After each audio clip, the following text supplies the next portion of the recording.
और अब बात बाड़मेर की, जहां मिग 21 गुरुवार रात को क्रैश हो गया। इस हादसे में दोनों ही पायलट शहीद हो गए। इस हादसे के बाद वायुसेना ने कोर्ट ऑफ इंक्वायरी के आदेश दे दिए हैं। हादसा कैसे हुआ, इसका खुलासा तो कोर्ट ऑफ इंक्वायरी के बाद ही सामने आएगा।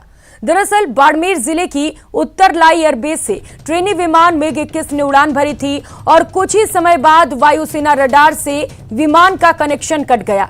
गुरुवार रात 9:10 पर मिग 21 भीमडा गांव के पास क्रैश हो गया। विमान क्रैश की सूचना मिलते ही मौके पर पुलिस और प्रशासन पहुंचा, तो साथ ही फायर ब्रिगेड भी पहुंची। चश्मदीदों के मुताबिक विमान ने 2 चक्कर आबादी क्षेत्र के ऊपर लगाए। उसके बाद में दोनों जाबाज पायलट ने सूझबूझ दिखाते हुए बिना अपनी जान की परवाह किए मिग 21 को दूर सुनसान जगह पर ले जाकर क्रैश करा दिया, जिससे बड़ी जनहानि होने से बच गई। तो ये 5 अलग अलग तस्वीरें इस वक्त आपको टीवी स्क्रीन पर दिखा रहे हैं। मिग 21 विमान दुर्घटनाग्रस्त हुआ और दुखद खबर ये रही कि दोनों ही पायलट इस हादसे में शहीद हो गए। तो 5 अलग अलग तस्वीरों के माध्यम से जरा समझने की कोशिश करिए कि यह हादसा कैसे हुआ और हादसे में कैसे ये दोनों पायलट शहीद हुए।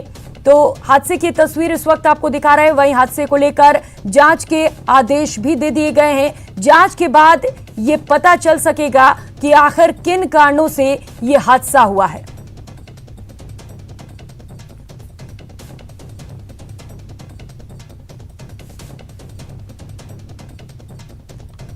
तो 5 अलग अलग तस्वीरें इस वक्त आपके टीवी स्क्रीन पर हैं। पहली तस्वीर मिग 21 जब क्रैश हुआ उस दौरान की है और क्रैश होने के बाद आप तस्वीर में देख सकते हैं दूर दूर तक किस तरीके से यहां पर विमान का मलबा फैल गया। और तीसरी तस्वीर मौके पर अधिकारी पहुंचे, जांच की गई, जो मौके से साक्ष्य जुटाए गए उन्हीं के बिहाफ पर अब आगे के जांच किए जाएंगे कि आखिर वजह क्या रही, हादसे के पीछे किन कारणों से यह हादसा हुआ। इन तमाम एंगल्स को खंगाला जाएगा।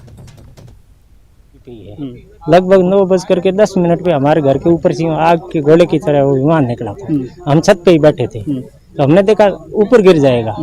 जितने में यहाँ है वो पड़ते ही ब्लास्ट हो गया, यूं मतलब आग लग गई। तो आपने देखा तब आप भागे घर नीचे की तरफ? हाँ, तब हम भागे, आगे आगे आए। मेरा लड़का था और 2-3 लड़के थे हमारे और मैं था पीछे। हम आए तब तक तो यहाँ जला हुआ जल रहा था और डेड बॉडी एक इस साइड में पड़ी थी और एक उस साइड में पड़ी थी और ये डेड बॉडी जल रही थी और उधर वाली में आग लगी हुई नहीं थी। तो ये विमान जो है वो 2-3 बार गांव के अंदर ऊपर से घुमाया, ऊपर से ही जल गया था पहले से ही, लेकिन आग लग चुकी थी। लेकिन गांव के बसाने के चक्कर में उन्होंने कहीं जगह नहीं मिली, 2-3 बार घुमाया और जगह मिलने पर यहाँ एक जगह पे दोहरा है, टीला है, उस टीले पे लाके गिरा दिया और दोनों अपने जो पायलट है वो भी शहीद हो गए। तो हम उनको सैल्यूट करते हैं कि हमारे पूरे गांव को बसाया और पास में बहुत सारी ढाणियाँ थी उनको भी बसाया, किसी भी प्रकार की जनहानि नहीं हुई। सवानों के आसपास आपके द्वारा ये सूचना दी गई थी कि भीमड़ा गांव से कुछ लोगों ने इन्फॉर्मेशन दी है कि शायद कोई प्लेन क्रैश हुआ है और आग लगी हुई है मौके पे। उसके बाद मैंने एयरफोर्स अथॉरिटीज़ से बात की और ये कंफर्म किया कि उन्होंने बताया कि उनका एक प्लेन आउट ऑफ रडार है। बाद में उन्होंने कंफर्म किया कि मिग 21 ट्रेनर एयरक्राफ्ट है जो क्रैश हुआ है। और मौके से जो सूचना आई कि क्योंकि ये आबादी एरिया में क्रैश नहीं हुआ है तो लोकल्स कोई हताहत नहीं हुए, लेकिन शायद 2 पायलट शहीद हो गए हैं, जो बाद में कंफर्म हुआ कि 2 पायलट शहीद हो गए हैं। अभी इंक्वायरी जो है मौके पे एयरफोर्स अथॉरिटीज़ कर रही हैं और कॉर्डन ऑफ भी किया उन्होंने काफ़ी एरिया, और मलबा काफ़ी एरिया में बिखरा हुआ है। तो हम उनसे जो और बाकी विस्तृत जानकारी है उसकी वेट कर रहे हैं कि वो क्या उनकी इंक्वायरी में सामने आता है। देखिए, उत्तरलाई से 9 बजे के आसपास मिग ट्रेनर उड़ा था। एयरफोर्स के अधिकारियों से बात हुई, उसमें जो उन्होंने बताया है उसमें 9 बजे के आसपास इनका एयर कांटेक्ट फट गया। उसके बाद में प्लेन क्रैश की खबर आई है। दोनों पायलट्स ने अपनी इस हादसे में जान गंवा दी है और एयरफोर्स के अधिकारी, प्रशासन, पुलिस पहुंच चुकी है। आगे की चीज़ इंक्वायरी से ही पता चलेंगी।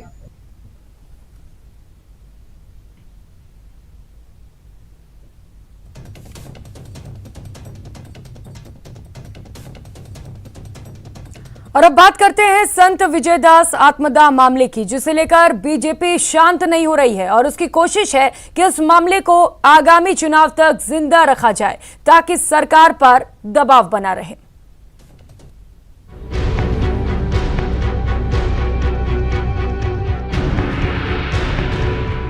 भरतपुर में संत विजयदास के आत्मदाह के बाद सियासी फिजा बदली सी नजर आ रही है। एक तरफ अवैध खनन फिलहाल थम सा गया है, दूसरी तरफ सरकार के इस एक्शन से संतों का आंदोलन भी शांत है। लेकिन बीजेपी अपनी सियासत चमकाने के लिए इस मुद्दे को जिंदा रखे है और सरकार पर वार कर रही है। पूर्वी राजस्थान में और खासतौर पर उस क्षेत्र में इस तरीके की घटना से संत समाज भी आहत है और आम लोगों में भी एक तरीके की आशंका है, क्योंकि अवैध खनन राजस्थान में अब अराजकता का कारण बन गया। भले ही यहां से लोकसभा चुनाव बीजेपी जीतती रही हो, लेकिन विधानसभा चुनाव की राह हमेशा उसके लिए मुश्किल रही है। 2013 को छोड़कर बीजेपी को भरतपुर की जनता ने कभी उतना आशीर्वाद नहीं दिया जितना उसे प्रदेश के दूसरे हिस्सों में मिलता रहा है। वहीं कांग्रेस के लिए भरतपुर कितना अहम है, इसकी बानगी यहां से जीते विधायकों को सरकार में मिली हिस्सेदारी को देखकर पता चलती है। वैर से भजनलाल जाटव, डी कुम्हेर में विश्वेंद्र सिंह, कामा से जाहिदा खान, तीनों कांग्रेस की टिकट पर चुनाव जीते। तीनों को गहलोत सरकार में मंत्री बनाया गया। तो भरतपुर से कांग्रेस के साथ गठबंधन कर आरएलडी की टिकट पर चुनाव जीते सुभाष गर्ग भी मंत्री बनने में कामयाब रहे। बयाना से कांग्रेस के अमर सिंह जाटव ने जीत दर्ज की। नदबई से बसपा की टिकट पर चुनाव जीतकर कांग्रेस का दामन थामने वाले जोगेंद्र अवाना को देव नारायण बोर्ड का चेयरमैन बनाया गया। उन्हें राज्य मंत्री का दर्जा दिया गया। स्वाभाविक तौर पर पूर्वी राजस्थान की इस घटना ने वहां के लोगों को उद्वेलित भी किया है।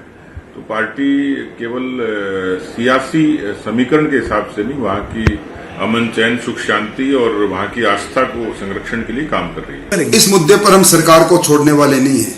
अपनी डगमगाती कुर्सी को बचाने के लिए मुख्यमंत्री जी ने जो बंदरबाट किया, उसी का परिणाम ये निकला कि वहां उस फॉरेस्ट इलाके को फॉरेस्ट से बाहर निकालकर सेट अपार्ट करके खाने बांटी गई। ये खाने कुर्सी बचाने के लिए बांटी गई, जिसके कारण से 551 दिन तक साधुओं ने आंदोलन किया और आखिर एक साधु का बलिदान हुआ। ये राजस्थान की सरकार के माथे पर कलंक है। बीजेपी के ऐसे बयानों से सियासी गलियारे में शोर बढ़ता ही जा रहा है, लेकिन संत विजयदास की मौत के बाद से सरकार के एक्शन की वजह से खानों में धमाके फिलहाल थम से गए हैं। एक तरफ पार्टी में गुटबाजी तो दूसरी ओर कई दलों की मौजूदगी। भरतपुर हमेशा से बीजेपी के लिए सिरदर्द साबित हुआ है। इस बीच संत के आत्मदाह और अवैध खनन के बढ़ते मामलों की गूंज ने बीजेपी को बैठे बिठाए बड़ा मुद्दा हाथ में दे दिया है और पार्टी को यकीन है कि इसके बलबूते वो भरतपुर में चुनावी वैतरणी इस मर्तबा जरूर पार कर लेगी। कैमरा पर्सन यासीन के साथ बाबूलाल धायल, न्यूज़ 18 जयपुर। और अब बात करेंगे बारिश की। राजस्थान में सामान्य से करीब 55% अधिक बरस चुका मानसून कई शहरों के लिए परेशानी का कारण बन गया है। जैसलमेर, जयपुर, बारां, सिरोही और जोधपुर में बरसात का कहर देखने को मिल रहा है। इन इलाकों में भारी बारिश ने बाढ़ जैसे हालात पैदा कर दिए हैं। जोधपुर के रायबाग रेलवे स्टेशन पर पानी भरने से ट्रेनों का रूट डाइवर्ट करना पड़ा है। कहीं टूट गई सड़क, कहीं जारी है कटाव। पानी की तेज धार, रेलवे स्टेशन बना तालाब। सड़कों पर बाढ़, रेगिस्तान में समंदर। शहर शहर जल प्रहार। चारों तरफ पानी और पानी में आवागमन करते लोग। ये किसी स्विमिंग पूल या फिर तालाब का नजारा नहीं है। ये तस्वीर है जोधपुर के राय का बाग रेलवे स्टेशन की, जहां पर बारिश का पानी स्टेशन के अंदर प्रवेश कर गया। स्थिति ये हुई कि 17 ट्रेनों को रद्द किया गया। प्लेटफॉर्म से वेटिंग रूम तक पानी भरा। फिलहाल बारिश रुक गई है, वहीं स्टेशन के अंदर से पानी निकालने की कवायद जारी है। वहीं जोधपुर के रूपनगर विजय क्षेत्र में लोगों को जल जमाव से निजात दिलाने के लिए सेना को बुलाना पड़ा है। सेना की 117 इंजीनियरिंग बटालियन के जवानों ने मोर्चा संभाला है और राहत बचाव के काम में जुटे हुए हैं। पूरा क्षेत्र जो है जल मग्न हुआ नजर आ रहा है। बड़े बड़े मकान, बड़े बड़े आवास यहाँ हैं, लेकिन ये सभी अभी जल से सरोबार नजर आ रहे हैं। गाड़ियाँ डूबती नजर आ रही है। हम इस समय सेना को बुलाया गया है। और इधर भारी बारिश के बाद जोधपुर के न्यू रूप क्षेत्र के निवासी परेशान हैं। पानी भरने की वजह से स्थानीय लोग 3 दिनों से घरों में कैद हैं। अभी तक इलाके से पानी नहीं निकला। इसी दौरान कॉलोनी में पहुंचे केंद्रीय जल शक्ति मंत्री ने पानी के अंदर जाकर स्थिति का जायजा लिया। निश्चित रूप से उनकी तकलीफ है, उनका कष्ट है, प्राकृतिक आपदा है। हालात हैं, लोग घुटनों तक पानी में रह रहे हैं, घर से बाहर नहीं निकल पाए, बिजली नहीं है, न कोई पानी है, न बिजली है, न राशन है। मुश्किल सेना को मदद के लिए बुलाया गया है, एडमिनिस्ट्रेशन अपना काम कर रहा है। वहीं भारी बारिश की वजह से जोधपुर के सारण नगर की पुलिया की तरफ जाने वाली सड़क बीच में से धंस गई है। पुलिस ने बैरिकेड लगाकर रास्ते को रोक दिया ताकि कोई अनहोनी न हो सके। तो भारी बारिश ने जैसलमेर के रामगढ़ कस्बे में भी तबाही मचाई है। इलाके की कन्या नदी में लबालब पानी भर गया है। नदी की तेज धार में मुख्य सड़क कट गई है। नदी की धार से अभी भी कटाव जारी है। रामगढ़ कस्बे के 100 घरों का संपर्क बाकी इलाकों से कट गया है। ये पूरा इलाका जलमग्न है। सड़क मार्ग राघवा और आनंदपुर जाने वाले रास्तों पर पानी भरा है। तेज बहाव कब्रिस्तान के कब्र को भी बहा ले गई। पीड़ित अब सरकार से मुआवजे की गुहार लगा रहे हैं। हमारी दरगाह की 4 दीवारी थी, वो पानी की कटाव की वजह से टूट गई है। हमारे बिजली का ट्रांसफार्मर है वो गिर गया है। उधर बारां के कोटा रोड स्थित कृष्णा नगर में भारी बारिश के बाद जलजमाव से स्थानीय लोग परेशान हैं। 200 घरों के लोगों को पानी में उतरकर बाहर निकलना पड़ रहा है। अरे ये कृष्णा नगर वार्ड नंबर 3 की गली है। 2 गली है, 2 गली में फुल पानी भरा रहता है और आने जाने में हमें दिक्कत होती है। हमारे बच्चे बाहर नहीं निकल सकते इस पानी के मारे, और बाहर मतलब नालियों में भी सांप घूमते हैं। मौसम विभाग की माने तो 24 घंटे में प्रदेश में बारिश का जोर कम होगा। बारिश धीरे धीरे राज्य के उत्तरी भाग की ओर शिफ्ट होगी। इसके बाद लोग राहत की सांस ले पाएंगे। Bureau report, news 18 Rajasthan. उधर जोधपुर पानी पानी है और जिले के प्रभारी मंत्री डॉक्टर सुभाष गर्ग जोधपुर के दौरे पर इलाके का दौरा कर रहे हैं। न्यू रूप नगर के लोगों से बातचीत कर हर मदद का भरोसा दिला रहे हैं। न्यूज़ 18 से बातचीत के दौरान भी डॉक्टर सुभाष गर्ग ने साफ कहा कि प्राकृतिक आपदा को लेकर स्थिति स्पष्ट नहीं कही जा सकती, लेकिन सरकार के प्रयासों में कतई भी कमी नहीं है। लगातार आमजन को राहत पहुंचाने के लिए जोधपुर का जिला प्रशासन प्रयासरत है। डॉक्टर सुभाष गर्ग से बात की जोधपुर संवाददाता रंजन दवे ने। प्रभारी मंत्री जी से कि जी सबसे पहले तो आपका स्वास्थ्य कैसा है, क्योंकि आप लगातार वायरल में चल रहे थे और उसके बाद में समय निकाल करके आप जोधपुर की जनता के बीच में मुख्यमंत्री के नुमाइंदे के रूप में यहाँ पहुंचे साहब। आपकी शुभकामनाओं से ठीक हो गया हूँ परसों, और इसीलिए ये आपदा जो आई है ये मेरी ड्यूटी बनती है प्रभारी मंत्री होने के नाते कि मैं यहाँ आऊँ और लोगों को जो है प्रशासन के माध्यम से जितना भी हो सके अधिकतम राहत दिला सकें। और मुख्यमंत्री जी को भी आना था, उनको भी वायरल हो गया, इसकी वजह से वो भी अस्वस्थ हैं। लेकिन फिर भी ये जो स्थिति हुई है जोधपुर शहर की पानी भराव की, अत्यधिक वर्षा की वजह से पानी का भराव हुआ, और विशेष रूप से रूपनगर डरवी का जो एरिया है इसमें पानी भराव की समस्या हुई। लेकिन आर्मी लगाने के बाद, प्रशासन के बाद और नगर निगम और सब प्रशासन ने, सभी लोगों ने कंट्रोल करते हुए चीज़ों को काफ़ी व्यवस्थित करने की कोशिश की है।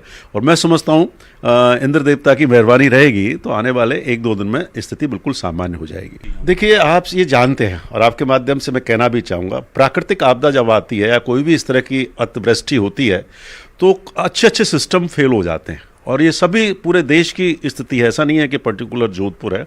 लेकिन ये हमारी जिम्मेदारी बनती है प्रशासन की, जनप्रतिनिधियों की, कि तुरंत राहत पहुंचाए सके। कल जैसे ही मैं पहुंचा तो रास्ते में मुझे जो है बीसलपुर फाट जो जगह है वहाँ पे एक पुल टूटने की जानकारी मिली, एक व्यक्ति के बहने की जानकारी मिली। हालांकि वो व्यक्ति बाद में सकुशल मिल गया, स्वयं वहाँ स्थल पर जाकर के लिया। वहाँ पुल का काम जो पहले स्वीकृत हो गया था वो क्यों नहीं हुआ, तो संबंधित हमारे माननीय PWD मंत्री उनको भी मैंने कहा कि ये पूरी जाँच करवाएँ कि जिसका 17 लाख रुपए टेंडर हो गया था, किस समय पर क्यों नहीं बन पाया, वो पुल भी टूट गया है।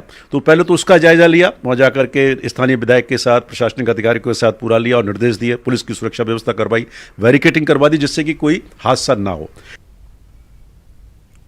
वहीं भारी बारिश से कोटा भी पानी पानी है। हाल ये है कि कोटा बैराज के 11 गेट 5 फीट तक खोल दिए गए हैं। अब तक करीब 1 लाख क्यूसेक पानी की निकासी हो चुकी है, लेकिन मूसलाधार बारिश से नुकसान भी हो रहा है। देखिए जरा कोटा नगर विकास और नगर निगम के दावों की पोल खोलती तस्वीर। बारिश में कोटा नयापुरा पुरानी चंबल पुलिया को उखाड़ कर रख दिया। नुकसान हुआ है चंबल रिवर फ्रंट को भी।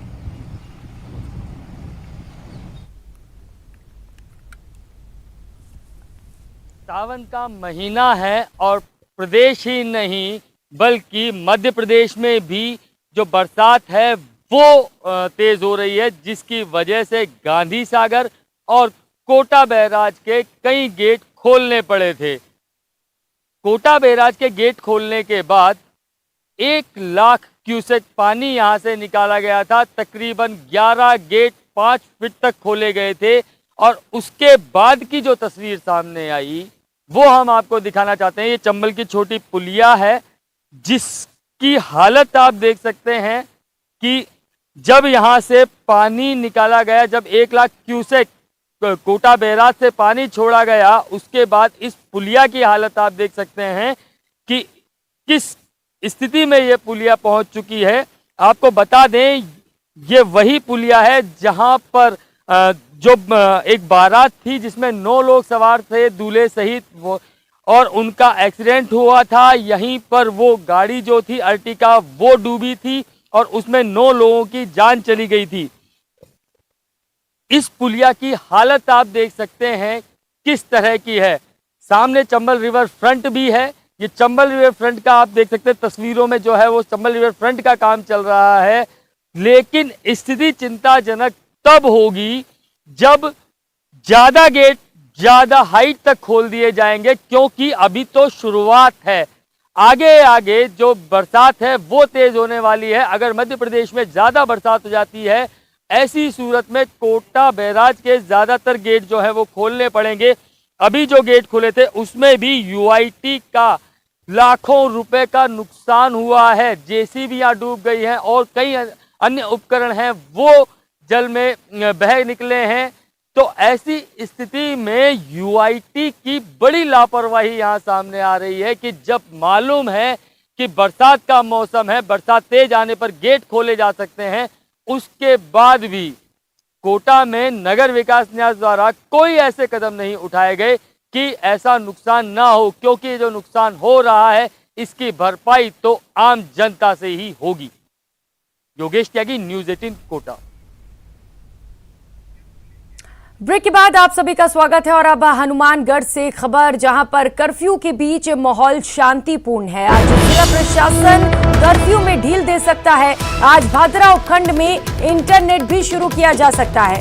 चिड़िया गांधी और गांधी बड़ी गांवों में कर्फ्यू लगा हुआ है और इस बीच ये बड़ी अपडेट आपको बता रहे हैं क्योंकि माहौल लगातार वहां पर कल से शांतिपूर्ण बना हुआ है।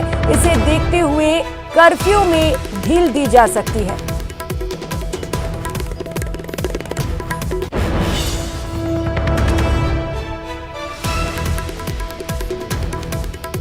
गोकशी विवाद मामले को लेकर कर्फ्यू लगाया गया है और बड़ी संख्या में चिड़िया गांधी और गांधी बड़ी दोनों ही गांवों में पुलिस बल की तैनाती की गई है।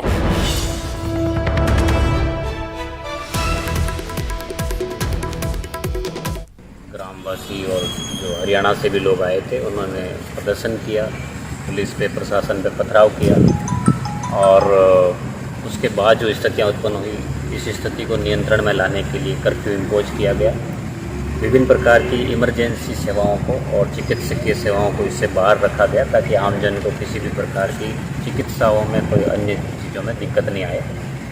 और हमें भरोसा है कि जो हनुमानगढ़ वासी हैं, भादरा निवासी हैं, वो यहाँ की शांति व्यवस्था को कायम करने में हमारा सहयोग करेंगे। विरोध प्रदर्शन के नाम पे पुलिस पे जो पथराव किया गया, जिस तरीके से सिविलियन भी घायल हुए, हमारी पुलिस घायल हुई, हमारे SHO के गंभीर चोटें आई, सर टूट गया उनका, ऐसी स्थिति में फिर हल्का बल प्रयोग करके जो उनको खदेड़ा गया और जो पड़ोसी राज्य से जिस तरह से लोगों का आवागमन हो रहा था, तो उस सिचुएशन को देखते हुए कि कानून व्यवस्था की स्थिति गंभीर ना हो, मजबूरन हमें कर्फ्यू इम्पोज करना पड़ा गांधी बड़ी में। और अगली खबर का रुख करेंगे। संत विजय दास आत्मदाह मामले को लेकर बड़ी अपडेट इस वक्त मिल रही है। सीएम गहलोत द्वारा गठित जांच कमेटी आज भरतपुर आएगी। घटना स्थल गांव पसोपा का निरीक्षण किया जाएगा। पूरे मामले में अधिकारियों से भी चर्चा की जाएगी, जानकारी ली जाएगी। मामले की जांच कर मुख्यमंत्री को रिपोर्ट सौंपनी है।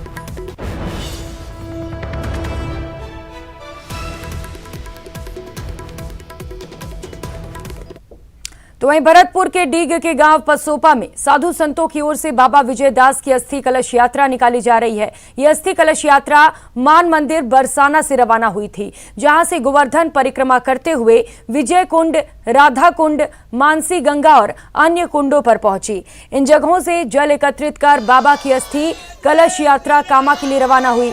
अब कामा से 84 कोस की परिक्रमा करते हुए गांव से ये अस्थि कलश पसोपा पहुंचेगी, जहां अस्थि कलश यात्रा पहुंचने पर भागवत कथा का शुभारंभ किया जाएगा और गांव पसोपा में ही बाबा विजय दास के कलश को रखकर समाधि स्थल बनाया जाएगा। भागवत कथा आज से प्रारंभ होगी और 4 अगस्त तक चलेगी।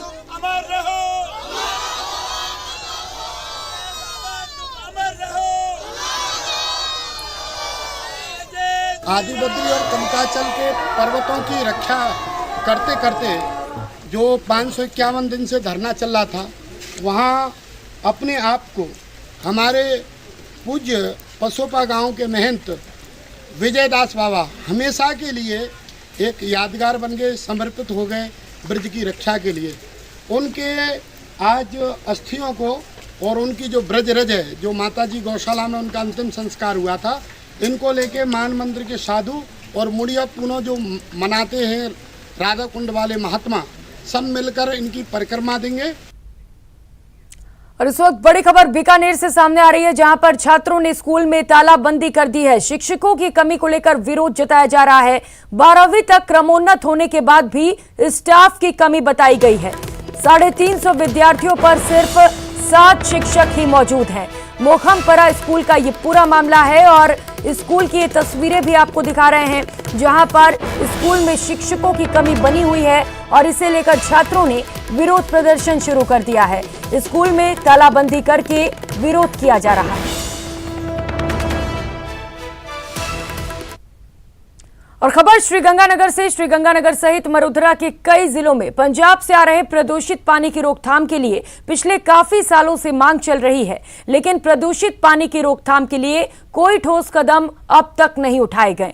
श्रीगंगानगर के जागरूक नागरिकों ने अब इस मुद्दे को सरकारों की कानों तक पहुंचाने के लिए देश की राजधानी दिल्ली में 30 अगस्त से जंतर मंतर पर धरना लगाने की बात कही। श्रीगंगानगर वासियों के द्वारा 30 अगस्त से शुरू होने वाले इस धरने में सामाजिक कार्यकर्ता अन्ना हजारे को भी आमंत्रित किया गया है। सामाजिक कार्यकर्ता संजय मुंदड़ा ने बताया कि प्रदूषित पानी की रोकथाम के लिए राजस्थान सरकार, पंजाब सरकार और केंद्र सरकार को संयुक्त रूप से ठोस कदम उठाने होंगे, तभी श्रीगंगानगर सहित मरुधरा के 2.5 करोड़ लोगों को प्रदूषित पानी से छुटकारा मिल सकेगा।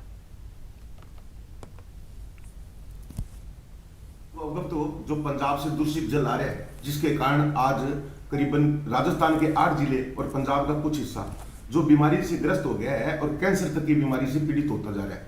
आज हम उस बात को लेके, हालांकि पहले भी इसके लिए जिला हेडक्वार्टर पे आंदोलन हुए हैं, पर उस बात का असर किसी भी सरकार पर नहीं पहुंचा।